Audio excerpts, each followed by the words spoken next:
for the sports gamer. For many sports gamers, it's probably hard to imagine that NBA Live was once the go-to basketball title for all hoops fans. These days, the 2K franchise has basketball gaming on lock, but EA's last shine of greatness on the virtual hardwood is still something to behold. NBA Live 2005 was an incredible blend of both arcade and simulation gameplay.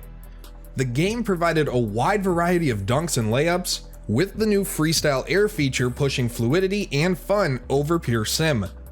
The game continued to refine the dribbling mechanics first implemented in Live 03. Simulation tactics were largely rewarded when creating space on the perimeter with the pick and roll, or when pump faking to bait defenders and get to the free throw line where the team meter awaited you. I always thought this idea was a really cool mechanic.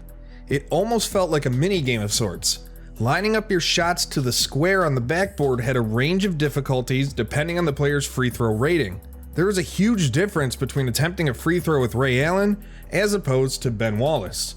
NBA Live 05 took a nice graphical leap from the previous year as well. The new graphics engine made for a noticeable jump in skin, tattoo, and uniform resolutions.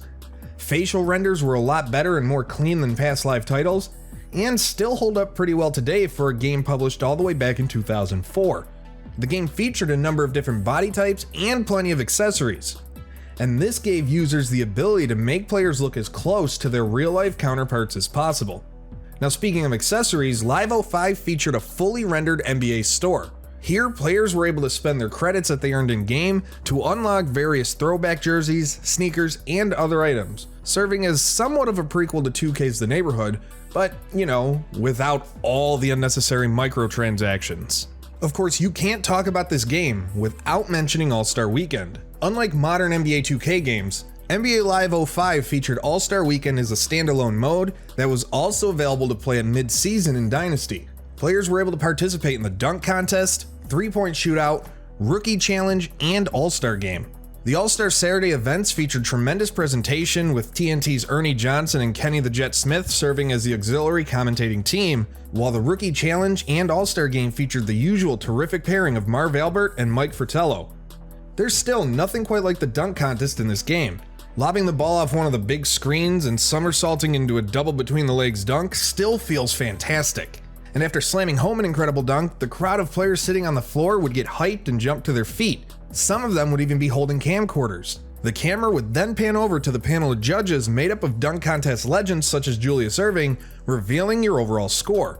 Now, it wasn't the most realistic mode from a gameplay perspective, because you're not going to see someone go out and do front flips and somersaults with a basketball in their hands in a dunk contest, nor are you going to see LeBron James in a dunk contest. But that didn't matter. The number of combinations at your disposal captured the imagination of players, and it's still better than any dunk contest implementation to this day. The three-point shootout itself was also very fun and even featured some signature jump shot animations, which unfortunately weren't available in regular play games. Now, moving on to the bread and butter mode, NBA Live 05's Dynasty mode wasn't necessarily the deepest, but the addition of the PDA added to the mode greatly. Similar to the one in Madden 05, the PDA was where players could communicate with the team and owner, scour free agency, and engage in trade talks. The PDA feature was fairly realistic too. You could miss out on CPU trade offers and scouting updates if you didn't check it regularly, and it would take a few days for teams to get back to you when negotiating transactions. At the end of the day, looking back and seeing where the Live franchise is now compared to where it was, it's hard not to get sad. NBA Live was an iconic franchise, no doubt about it. No basketball title had the same mix of depth and pickup and playability. NBA Live 2005 wasn't perfect, but it was the perfect storm for basketball at that time. For more features like this one and sports gaming content daily, be sure to subscribe to Sports Gamers Online and hit that bell to be notified whenever a new video goes live, and visit our website at sportsgamersonline.com.